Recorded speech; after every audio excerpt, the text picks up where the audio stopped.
Now we are on live. Just gonna check if we are in my Facebook and other places.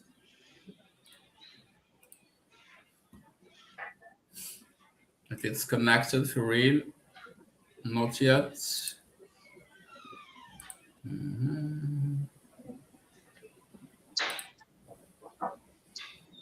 It takes some time before it go on. So how is the weather? It's hot here now. Starting to get hot. So Okay. it's about 85 today. I'm flying out to Phoenix tomorrow, and it's like 101 out there. Wow. Yeah. Here it was raining in the morning, Uh, but in the yeah. yeah, it's on. Mm. It was raining in the morning, but later it was okay in the afternoon. There's no rain, but still it's still cold. You still need a jacket. Oh, okay, still a little chilly. Yeah, definitely. Yeah, you still need it. You can say it's the summer. Just Not forget it. yet. Yeah. So what is the main businesses in Virginia? What do people live about? Is it industry or tourism?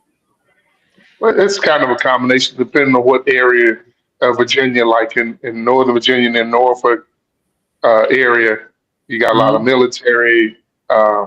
Like everywhere, there's technology. Over on this side where I live, it used to be like industry, but what's really popping up now is data centers for AI support. So there's a lot of data centers popping up. Um, yeah, it's changed over the years. Oh, Uh, really? yeah, it's definitely changed over the years. The Unless you have a skill like a carpenter or a plumber or something like that, um, education is going to be the key. Oh, really? So like Yeah, this yeah. this kind like this kind of job, are they working a lot, like plumbery, mechanic, and things like that? Yeah, those are going to be like big jobs because the younger generation is not necessarily embracing those jobs. Yeah, So there's a lot of older plumbers or a lot of older carpenters, but a very few young people really get involved in that, yeah. and so there's a big need for that population of people to join.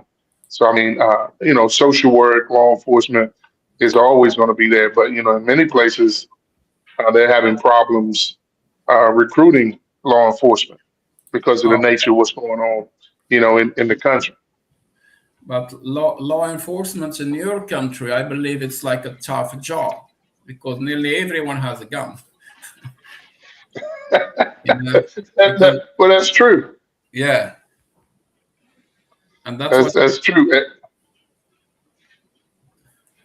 because that may be why, at least one reason why yeah, people are not getting involved. It can be dangerous. and that's the problem because many people before you open your mouth, then you are shot, already shot. So that's the big problem there. Yeah, yeah. In some areas, it's pretty tough. Some areas is, So, but uh, what do you think about the Constitution that everyone has the right to carry a gun? I mean, that's the law. I So I know. mean, yeah, yeah. I believe in protecting yourself and things like that, but uh, that's a whole big thing. You get into those conversations, people may shoot you over that. Yeah. Especially here, Virginia has some. I'm not gonna say loose, but open-minded laws about guns, and then some other states, Yeah. they don't.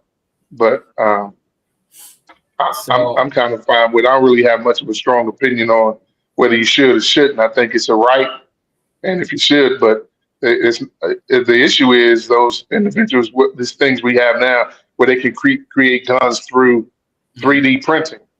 mm. That those guns that are on the street and those things like that. That's the issue. But what do you think if we change the law, the Constitution that as Europe?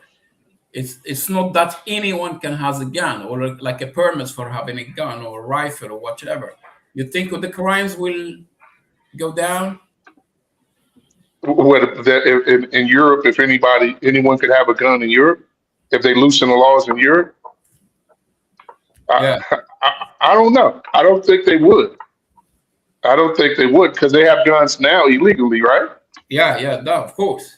Yeah, And then you would have to change the laws on self defense and uh, things like that. What are your rights to defend yourself? You'd have to address all that because if everyone has a gun, yeah. and now it opens up kind of a wormhole to several other different things. But the problem that we are keeping this kind of laws because weapon is a big industry. It's the second business in the world after the medicine. Yeah, and I'm sure that has a lot to do with it in America as well, uh, because it is a big industry. And there's a lot of people who lobby for that because it feeds the machine per se. So imagine, let's just say if you guys open it up in Europe, I know my Mhm. time there uh, with law enforcement, they seem pretty casual, and I'm sure there's some pockets. But imagine those 15 and 14-year-old kids now having access to guns legally, or 18-year-old, 20-year-old having legal access to guns. How would that impact the economy? Do you think it would improve it? You think it would increase the crime there? Or It's really crazy that anyone can have a gun. You have to be 18. After 18, you can have it. And okay, there's no there's no mental health, no mental test, no psychological test, nothing. well, same here. I mean that is it here after 18, if I'm not Yeah, mistaken. And the difference from state to state, what the criteria are, how much time you have to wait if you do this evaluation, right. uh, that whole thing. Yeah. So we hope for a better because sometimes when you see this kind of possibilities, this kind of freedom that you can get a gun, you have it. I don't know. I don't see how the world is gonna become later. So Well, I think if we had those answers, we'd be rich. yeah, I can say that. So I think we have many people following us on YouTube, LinkedIn, Facebook, and TikTok. Okay. Ladies and gentlemen, this live is in English. It's from time to time. We made it a live, Robert and Rashid. I will say it in French so the people following me in different languages will understand us in English. السلام عليكم ومساء الخير. هذا اللايف كنديرو مع الخبير الامني من فيرجينيا روبرت. مره تنديرو انا وياه باش كنديرو تبادل ديال الخبرات والافكار وهذا. وهو باللغه الانجليزيه يعني اللي بغى يتريني اللغه ديالو اللي بغى يهضر اللي عنده شي سؤال في هذا الموضوع مرحبا به. Bonsoir et merci de nous suivre. Donc, ce live, normalement, je le fais avec Robert, c'est un expert et un responsable sécuritaire en Virginie, aux États-Unis. Donc, on fait le live, normalement, c'est en anglais. Donc, ceux qui veulent nous suivre, participer, améliorer votre anglais, vous êtes les bienvenus. Bientôt, je vais vous mettre le lien. Vous pouvez monter, parler, poser des questions, mais restons dans le domaine. Ok, buenas tardes o buenas noches. Normalmente hacemos un live en árabe, pero de vez en cuando hago con mi amigo Robert, que es experto en seguridad y que viene de Virginia, en Estados Unidos. Lo hacemos en inglés. Lo que quiero decir, si alguien quiere practicar, quiere hablar en inglés, tiene preguntas, que bienvenido. Dentro de poco voy a meter el enlace y así hablamos. تفضل صافي بارك الله نزيدوا لغات اخرين. I think I stopped there. I said it like in 4 or 5 languages. It's enough. So then it's okay. Yeah. So because many people they are writing and they don't know what's going on because they are used to see me in Arabic the most of my lives. Right. Just letting them that from time to time you and me we're making a live in English to compare and discuss different topics. Sure. Ladies and gentlemen, good evening and welcome to us for this evening. Tonight we're gonna discuss a powerful message: teach the children now or fight the warriors later. I think just the title is very strong. The title talk, and I hope we have many fathers, many families that care about this kind of problems. They will learn, and of course, we will learn from you. So, this conversation is about the future of our children and the responsibility we all share as parents, leaders, teachers, and communities.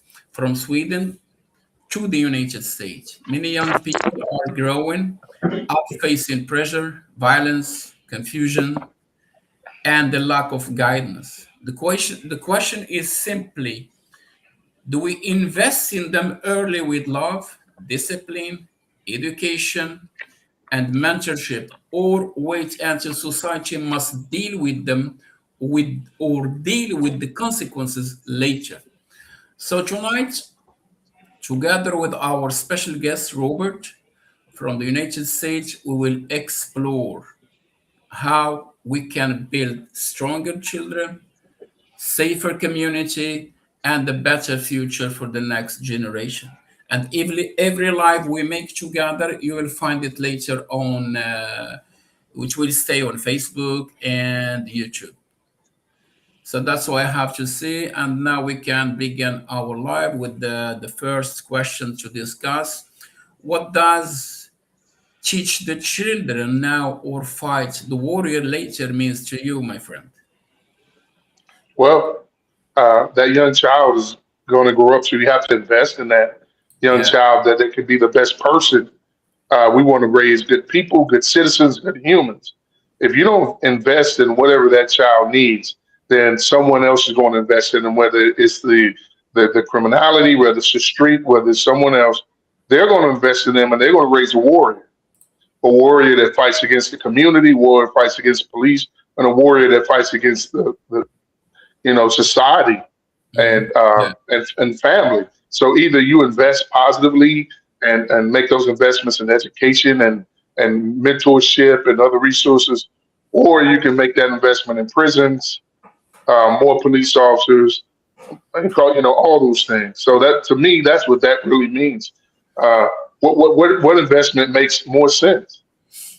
Yeah, because if we want to wait, or if we wait and invest later, the costs are really big, Yeah, and yeah. for me, to be honest, it means prevention is better than correction. Because if we invest in our children early, emotionally, morally, educationally, and socially, we reduce the chances of violence, crime, addiction, and hopelessness later in life. Because I believe that a child who is guided becomes a leader, and the child who is ignorant may become angry.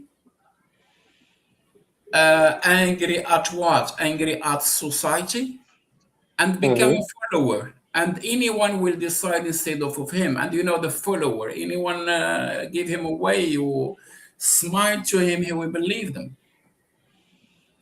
Yeah. You have to look at it this way. Here in the U.S., it Yeah. costs anywhere from $300 to $600 a day if a kid goes into juvenile detention.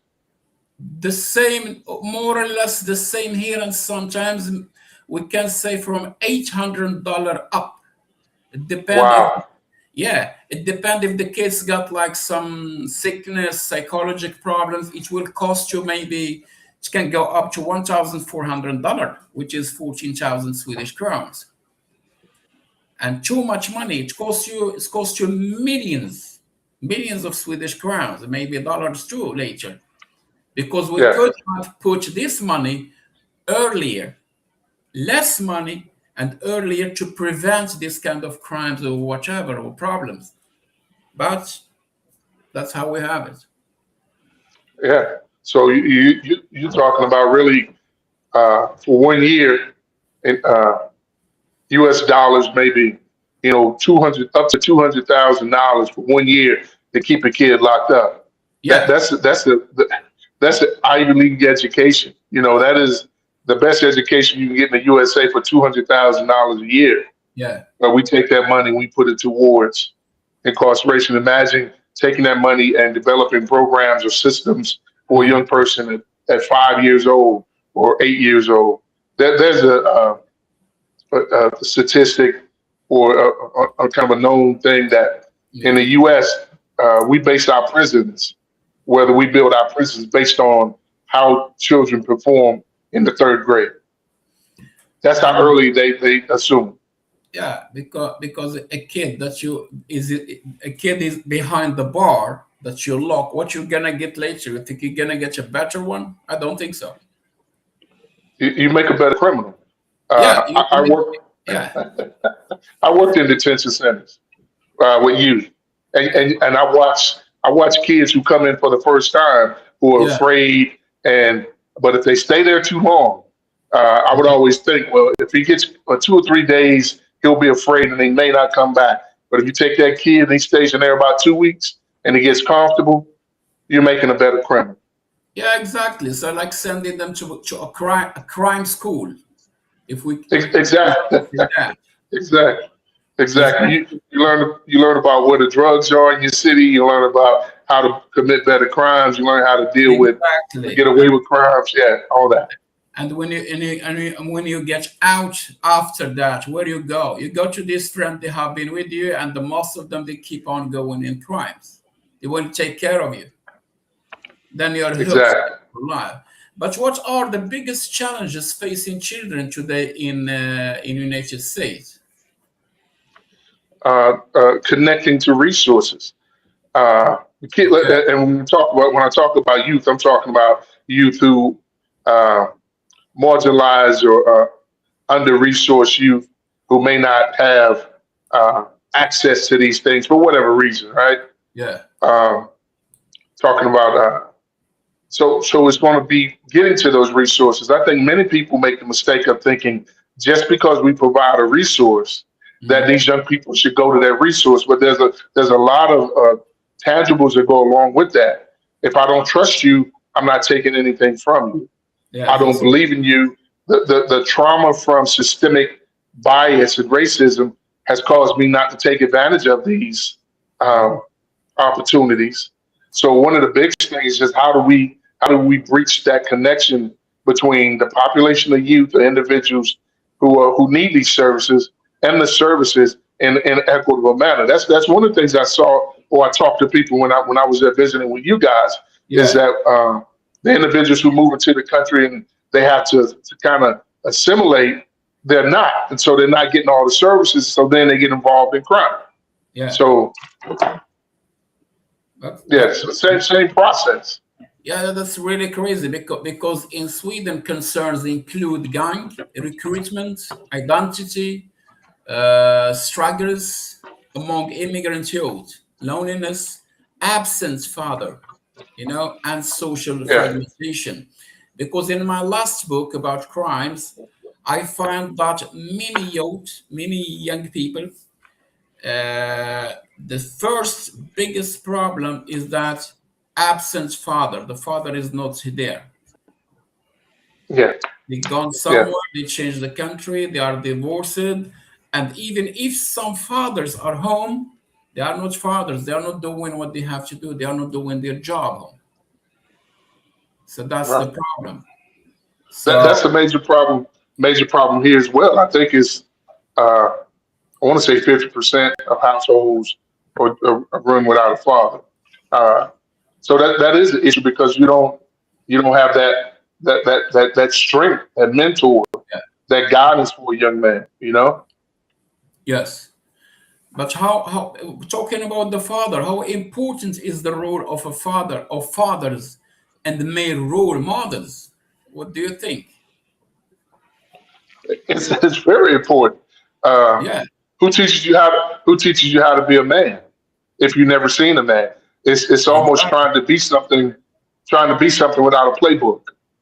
That's right. Uh, who teaches you about, as a man, we all know that we learn a respect for other people and other men from your father. He teaches you what to say, he teaches you emotional management by watching him and how he deals with everything. So if you don't have that in place, you have to learn from whatever, whether it's out in the street.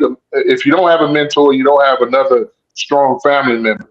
Because for years, especially the African American population, Yeah, and other minorities, the extended family was very important due to the family, separation of family members during the whole process of slavery and all those things. yeah, So uncles and cousins played a huge part, but we're not seeing that so much here because the family structure is different now. yeah, So some of those young men who may have had an uncle to step in or something like that, that's not there now.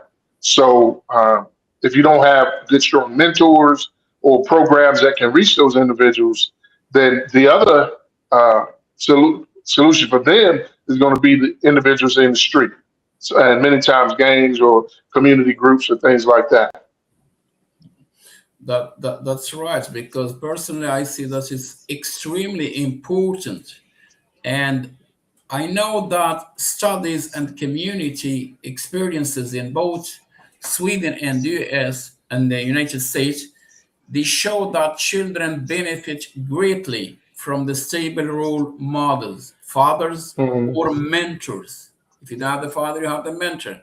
Mentors often provide discipline, identity, as you said, confidence, and emotional security.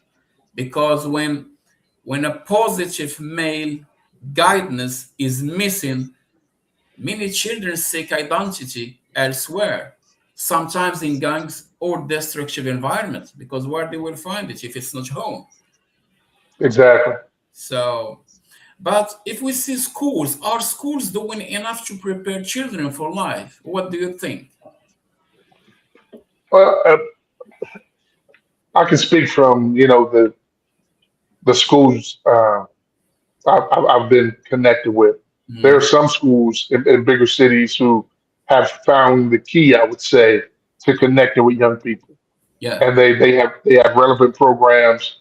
Uh, they do things that are necessary, filling those needs of food and loneliness and all those with mentors.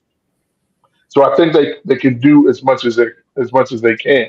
They even yeah, have after school programs. But then there are others because of, how would you say, the requirements for testing or the requirements for uh, academic numbers, data. yeah, Sometimes they just run these. Sometimes you find the kid who's in a senior in high school and can't read. So that's prevalent as well. So it just depends, again, from city, state to state. I think some schools are doing what's necessary, but I don't think other schools are. I think some schools are uh, creating warriors yeah, by kicking them out of school, by not offering academic options that are relevant. yeah, For example, if you kick a kid out of school, uh, and you put them on, a lot of kids here now do, well, in America, they can do virtual school. So if you that's put right. if you put a kid in virtual school, Mhm. but he doesn't have a computer, or he doesn't have Wi-Fi, or some places he may not have electricity, or he's kind of without a house, he's just sleeping in friends' house or whatever. How much success do you think this kid is going to have if he already has some other factors that he's struggling with, and then you place him on virtual? So in those cases, I don't think some schools are doing a good job to uh, look at the reality of some of the students that Yeah. they're serving. Yeah, I think they just process them through, and that's an issue in the U.S. as well. I personally believe that schools teach academics, but many children also need emotional intelligence, conflict resolution that we don't show them, they don't even learn at home, financial literacy, and mentorship. Sweden, I think Sweden and the US both have strong educational systems in some areas, but many young Right. people still feel disconnected, stressed, Right. or unseen. And Okay. education must also develop characters and purpose. Because when you send the children go to school to study and not to be educated, or how we call it, yeah, not to be educated. It is because education is the responsibility of the parents to educate them, and not the teachers. Because when you send the children to school, so you should send an educated children so that the teachers can concentrate on their work and Okay. not on wasting time educating your kids how to sit, how to talk, how to communicate. And that's what's going on, because many people, they send their kids to school, they think school will educate them. I mean, school teach, not educate. You have to give them Right. the I base. like that. I hope I'm giving, school teach mathematics, languages, and other things. But home, you educate your kids how to sit, how to get dressed, how to talk, and to wait, and things like that.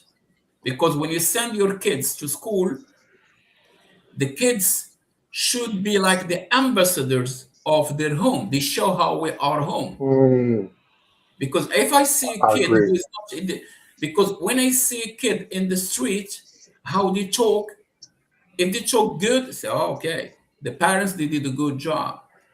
And if you see a kid who's like, however, bad words or not educated, you think directly the parents didn't do the jobs. And that's normal.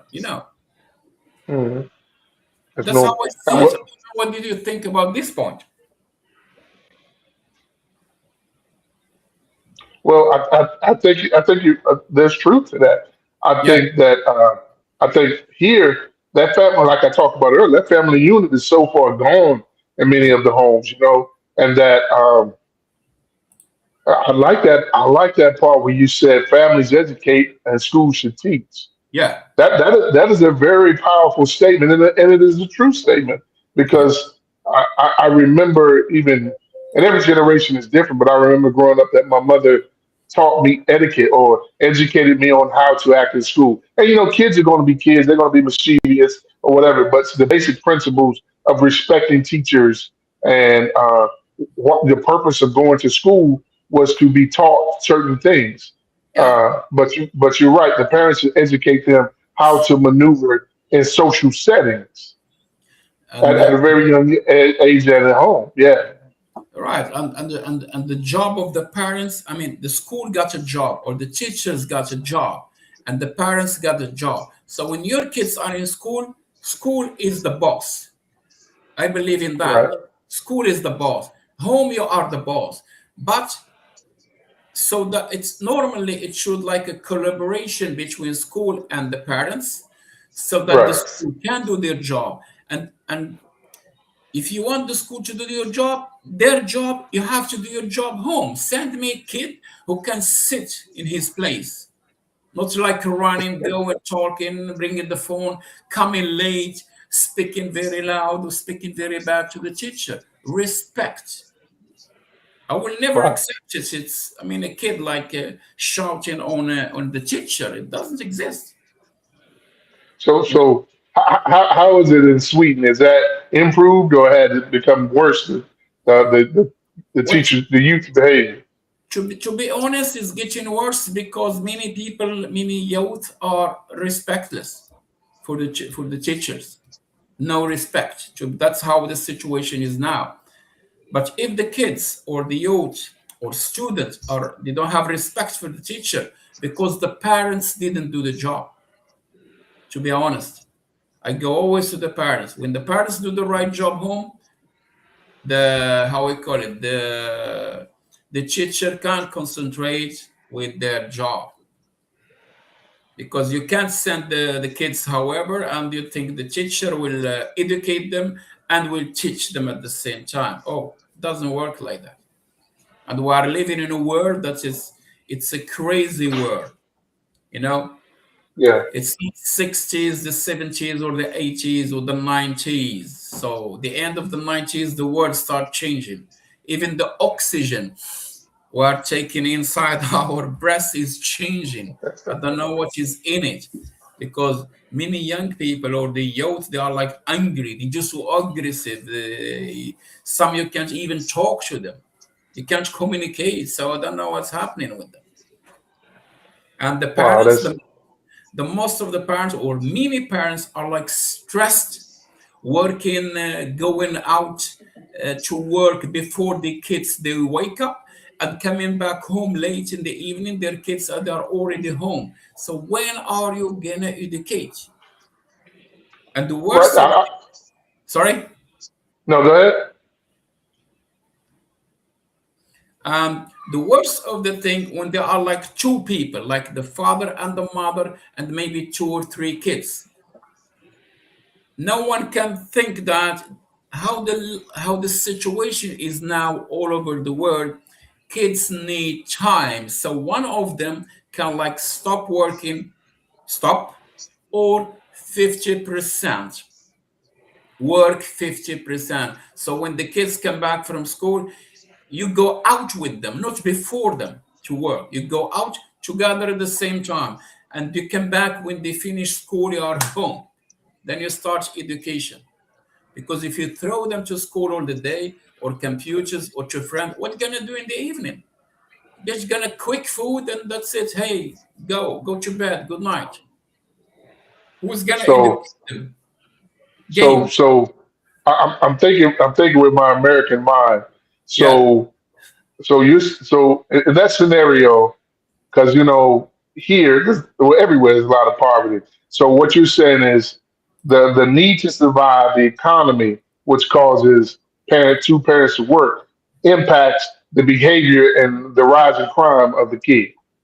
Is that a fair assessment?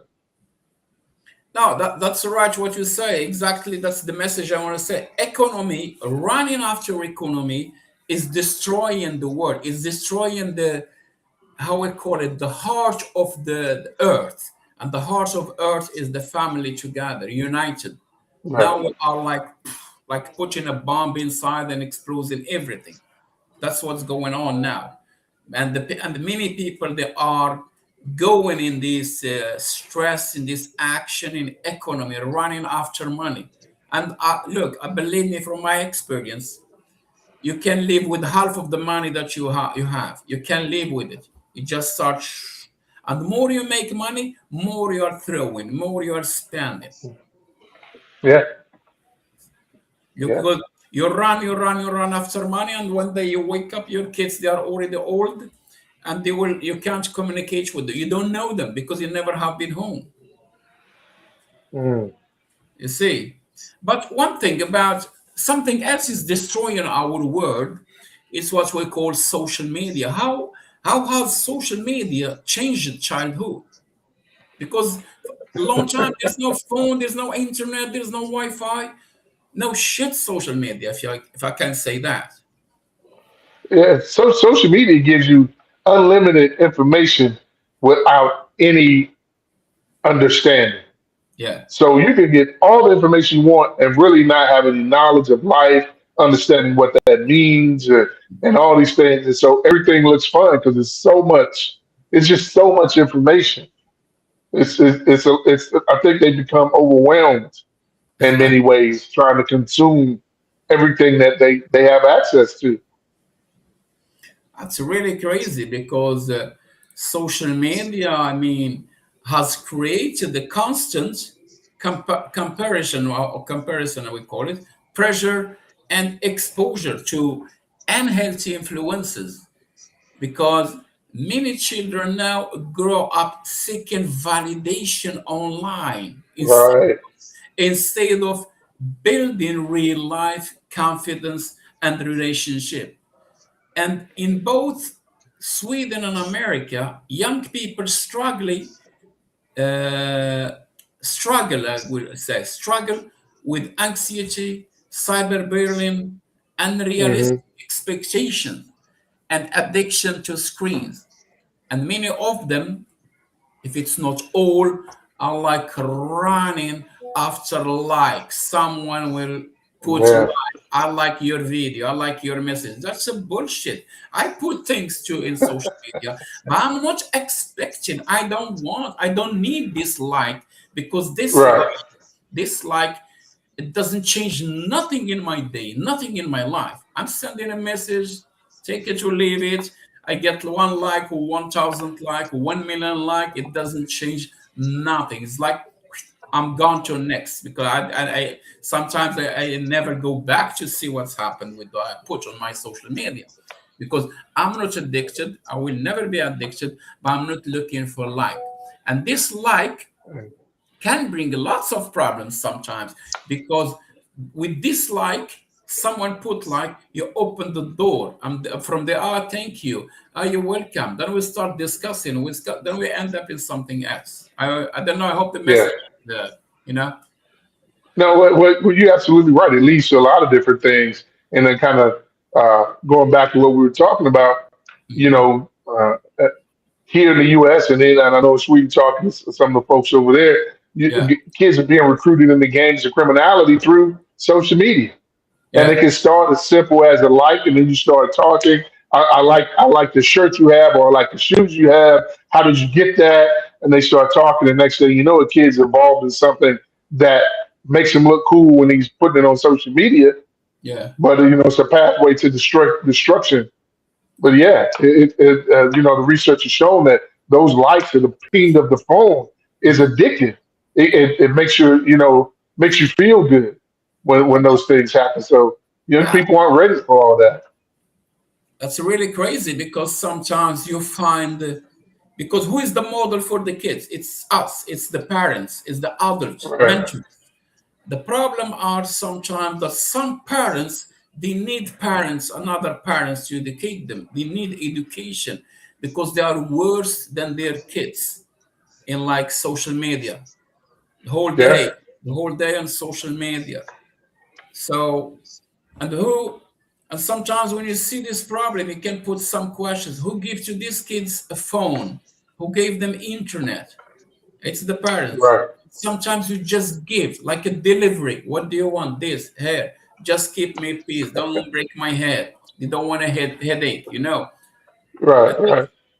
but don't Yeah, forget, there's lots of ways how to control, if you want to use the word to control the phone of your kids, to see what they see, what are their connections. That's what right, we call prevention. You can't give them freedom, because freedom, it's not like something you have to get for free. It's something you fight for, or you right, reach it step by step, you know. right, right. And I another, agree. But yeah, sorry, go ahead. it causes a lot of problems. It causes a lot of problems in the work that I do, just everyday life. Yeah. It's just too much information without a knowledge or understanding of what you're looking at. And sometimes young people don't think social media has consequences, but it does. So we hope for a better world, as we say always. But there's another problem too. Sometimes I don't know how it works in the US. Why are some young people attracted to gangs or violence? Yeah.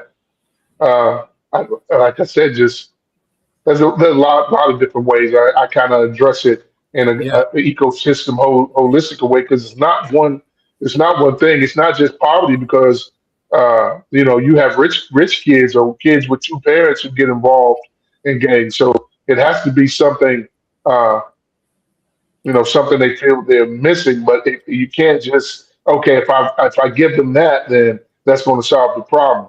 yeah, Gangs uh, are a system.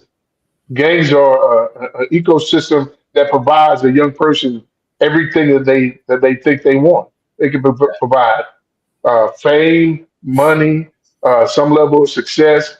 Uh, That's right. credibility, all those things. So that's your draw. And so as you were talking, you may have a young person who feels like even though their parents are well off, Yeah. maybe they feel like their parents are not paying attention to them. Or you can have a young person who's not doing well in school, Mhm. and but they do well in the street. All these things I've seen over my career. So Yeah. I always give the example. I always give the example that if a young 15-year-old boy has to take care of his 10-year-old sister because the mother is whether she's strung out or she's working all the time, he has to take care of her. And he goes out here and he maybe robs or he sells drugs and he takes care of his family. The people in the community call him a man. Yeah. They You're give right. him respect. But when he goes to school, the school talks to him like a boy. So As which a one kid, do you think he's going to gravitate towards? he's a kid. He's a kid. But in the street, they're going to give him respect. They're going to give him likes. They're going to give him everything that he wants. So he's going to gravitate more towards that. In the street, he's a king, He's a and at king. school, he's a kid. You see, a king, Exactly. a kid. I like that too. King and the kid. I like that. I might take that.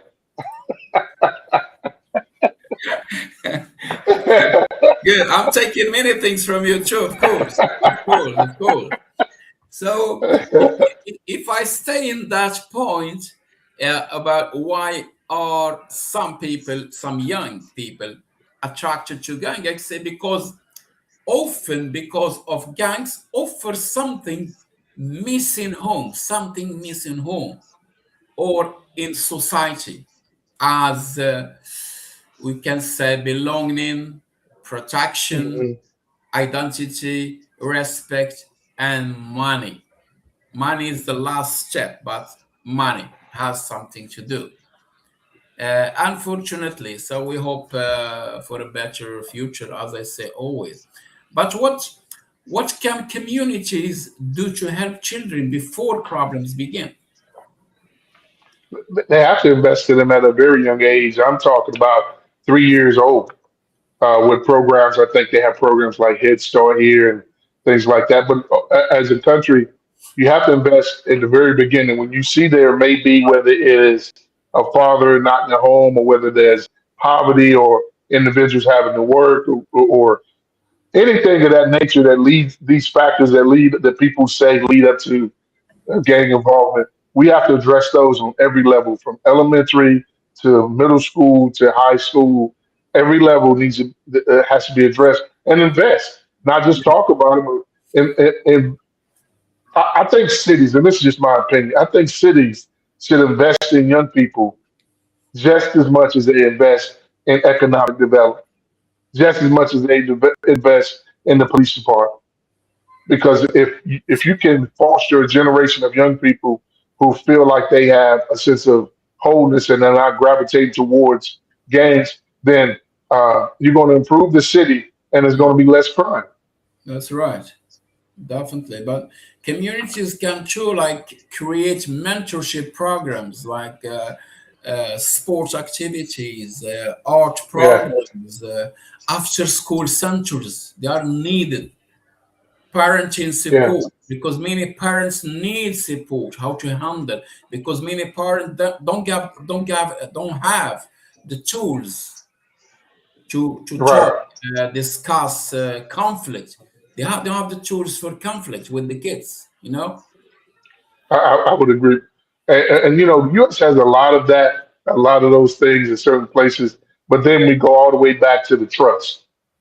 Mm, If a municipality or system has breached my trust because of the lack of respect, the lack of equity, and how yeah, they handle the community, then they're not going to use. And so it's kind of a vicious cycle because even though you have those things, we're not going to use them because there hasn't been respect and equity and there's been uh, levels of just anger towards a population of people. Then we're not going to use those resources. And if we don't use the resources, then our kids don't get. It's that cycle. that's right. Yeah, because children generally children need adults, adults who listen, guide, and believe Yeah. in them. And if we talk about prevention, prevention is always much cheaper and more effective than punishment later, because punishment later was gonna give us just future criminals. That's it. Future criminals. So It, prevention is very cheap. But we it always is. go, we come It in is. in the picture. It's always late. We came in late, and Can, late. can you can you imagine what we if we took $300 a day and invested in every kid? How that uh, would change the economy? How that would change society? Definitely. Those same those same $300 that we use to keep a kid incarcerated a day, if we invested that back into the community. Yeah, that's right. So what lessons can Sweden and the US learn from each other? Let's say you from the US, what you think can Sweden learn from you from Sweden from US? I have to keep saying one thing I was really impressed about was this how many opportunities. I think there's a sliding scale that you guys provide if you want to place your kid in after school programs and things like that, um, subsidizing. I was impressed with the amount of resources and the effort that the government went to at least give you the opportunity to do that with your kid. I was impressed with that. I think the U.S. needs to do that a national scale. It's done in some places, but on a national scale of giving individuals, families opportunity to do after school events without having to pay or without, being a struggle on them. And yeah, but that's not, they do it some places, but they don't do it. It's not like a whole national thing. Yeah. Yeah. I do see. But one thing I like about the US, how you work with America, is this community activism. You have it. You have what we Yeah. call mentorship culture and open discussion about race and identity. This is something we have maybe to take more from you. Okay. I I, think so. I, I, yeah, we do have a strong mentorship, but I think, like I said, I think that's because the Yeah, government sends it down to the communities. It's not like mandated governmentally. They send it down to the community. They do grants and things like that. So there yeah. is strong activism in that regard. So I think yeah, a combination of both would be a great place. Yeah, but I think if we combine this with I think what we are different from the US and Sweden, I think from Sweden, the United States can learn about social support systems, Right, edu- education accessibility. I think it's different, but you can correct me if I'm wrong.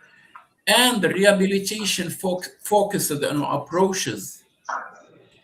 right, and that's something I know. You guys just passed a law on Yeah, the ages of things like that, but you really do.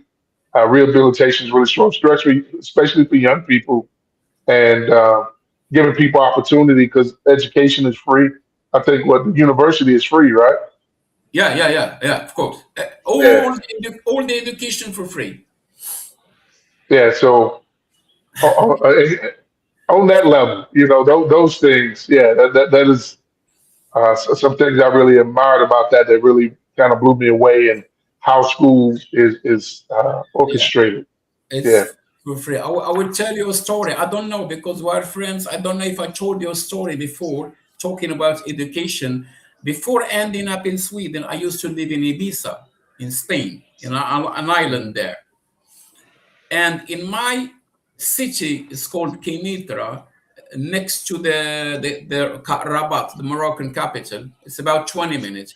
In my city, at my time in the 70s, 60s, 70s, it was like American base. So in all my area where I live, so I grown up with American soldiers, Okay. French, Spanish, and the military police in my area. I grown up with them, and many of my generation, when they find the how we call it the possibilities, they went to the United States. They continue their education and work, everything there. I left to Ibiza to Spain with the hope to collect money to work, save money, and travel to United States. That was my dream to travel to United States and study there to pay. I know you have to pay. I met a Swedish girl in Ibiza and we lived together like 1 year and a half. When I saved some money, I told her now it's time to leave. We can move to United States. I have money to pay my education. And she started laughing. She said, "You didn't told me that because in Sweden you don't need to pay. You don't need to pay for anything. It's Wow. all for free." She said, "all the education." And then I told her, "And what shall I do with the snow? Cold, ice." And she said, "Okay, we go to Sweden. We try 6 months, and if you don't like it, we can travel to United States." I came and then stayed. I love it. I love the snow. I love the people. I love everything about it. And I'm here just to show you how free education is very important, because you don't need to think about I have to work to pay to study. And Right.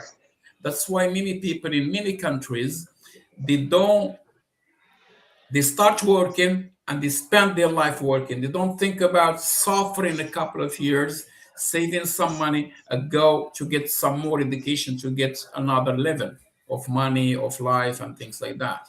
So just between this is a little story I had. But how do you think? How do we teach discipline without destroying a child's confidence? I think that's a fine line, and that definitely a parent. If you talk from a parent perspective, Yeah. uh, you have to have a level of emotional intelligence. You have to be a center person in order to be able to watch your child do something or disobey and not blow up, go off the handle. It has to be more conversation. It has to be conversation. I I am a much better parent to my 12-year-old than I Yeah. was to my 27-year-old But that's because so with my 12-year-old, I talk, we have conversations. With youth, I've learned over time that when you're approaching the youth, it is before it's parent to parent, it's mm, human to human. It's and you have to be able to uh, lay down some guidelines, mm. provide discipline and accountability without breaking the spirit of that child, and that takes time. It takes time. It takes conversation uh, from the parent. You have to really parent in order to do that. I think the easy fix is either to spank the child or to give the child a screen, a computer Mm. or that's the easy fix. Yeah, And yeah. I think, yeah, I think it's really on the parent having that time. Not by no means am I a perfect parent, but what I have learned is that having these conversations makes a better person, even when you're providing discipline. As I said before, many parents they need education. They need to know how to educate kids. They need to know how to talk, how to make to get in and out from conflict. But real discipline is not emulation or fear. It is guidance with love that many kids are missing, because many kids they never heard from their parents saying, "I love you, I respect Right, you, I admire you." Many they right. never heard it. They never even see their fathers or their mother and fathers saying to each other, "I love you." So from where they gonna bring this love and Yeah, respect? yeah, Because children need like boundaries, but they also need to feel heard and valued. So yeah. things to say in this point is like I still think that many parents need education, need to go back to study how to be a parents. I would agree. I would agree. Yeah. I would agree to As you see, what's time? I mean, as you see, the time is like 1 hour, as we always plan. that. It's exactly 1 hour since we started, and it's very, very good education, a very good communication. I think that's my point of view. I think the people Yeah. following us, I hope they enjoy it too. But as a last question, what message would you give to parents watching us tonight or this evening? I would say listen to pay attention to what your child is not saying. That is key. Uh, here's a little example that I talk about. Mm, We're dealing with kids who join gangs and parents don't know. So this is a true story. I would be working with a kid. And this is when I was a probation officer. So I'm checking in on the kid. The mother's saying that the kid is doing fine. And she says, you know, he comes in on time for curfew, but I really wish he would start eating dinner because every time he comes home, he's got some food from some restaurant, right? yeah, yeah, And she makes a joke about it and says, he never brings me anything. And that's so I asked the parent, I'm like, well, are you giving him the money? She said, no. So I said, where did he get the money from? yeah, And he got the money from because his introduction into that gang street life. He started doing some criminal things. So yeah. I would ask every parent, pay attention to what's not being said from your young people because they sometimes they cry out for help and you don't know it, or you could save them a lifetime of problems by just paying attention to what's being said and how they say it. That's really crazy. Talking about money and parents for a long time, don't know, maybe a couple of months, couple of whatever. I was sitting in a place taking my coffee, and two mothers were sitting like maybe 5 meters from me, less than that, because I could hear what they're talking about. And then I see a kid coming with two other kids, I mean, older than him, let's say Hmm. others. The guy passed and he stopped by these two women. And he start like saying, hi, I'm talking to a woman. He is her son. Mm, And the guy, he's having shoes, it's sport shoes. I don't need to say the name. I think right. the I think the cost here about, in your money, I think maybe $650. Wow. 600, about 6,500 kroner. And the mother, what shocked me? The mother asked him, "Oh, you have a new shoes?" He said like this, "Do you have it? Oh, those shoes are new." And he said, "Yes, mom." And she didn't ask who bought them for you? Where did you get the money? Right. Or whatever. Nothing. He's going with like two adults. Maybe I think Right. the kid maybe he's like 14, 13. The other ones are over 18. Wow. New shoes that cost a fortune, and the guy he's going with it, and the mother, she's not asking, where do you get it? So what I will say to finish this or this question, parents has to be present to listen to their children or listen to your children.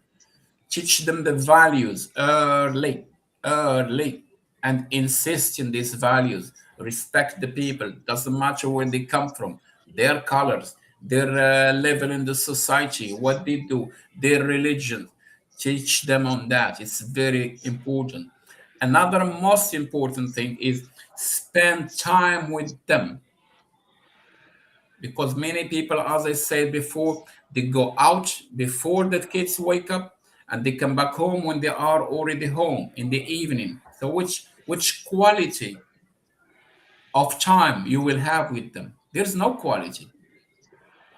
It's Right. gonna be quantity time, but no quality. The quality is you can spend 2 hours, but very good 2 hours. How you can spend good time with your kids when you're home? Number one, don't touch the phone. Put the phone somewhere. It means I'm for you. What do you want? I'm with you. We can sit, we can read, we can go out, we can do sports, we can train, we can watch TV, we can talk, whatever, we can cook together, we can do things together. Never open the computer when your kids are awake, because they have a time. You have to have a structure for kids. Let's say 2000 here, it's 8 o'clock in the evening. Then you can start opening your computer or whatever, because this is your time. Before that, it's their time. At that time, then you can do whatever you want. I mean, I would like to say, like, every children is becoming someone later. The question Yeah. is not whether they will be shaped. The question is who will shape them first: family, community, wisdom, or the street? Who's going to be first to shape them? Mm-hmm. It's like a fight. I will thank you very much, my friend Robert. It's very, very interesting dialogue and show with you. And I hope you will find No more way. time to talk about these topics. Very interesting to compare to between Sweden and United States. But next time I Mm-hmm. try to have some other guests to check their point of view. Okay, Okay, sure. my Always friend, a great time. thank you so much for your time and have a nice evening. Thank All right, you you. too. Take care. Thank you. Bye bye. Bye bye. Bye bye. Bye.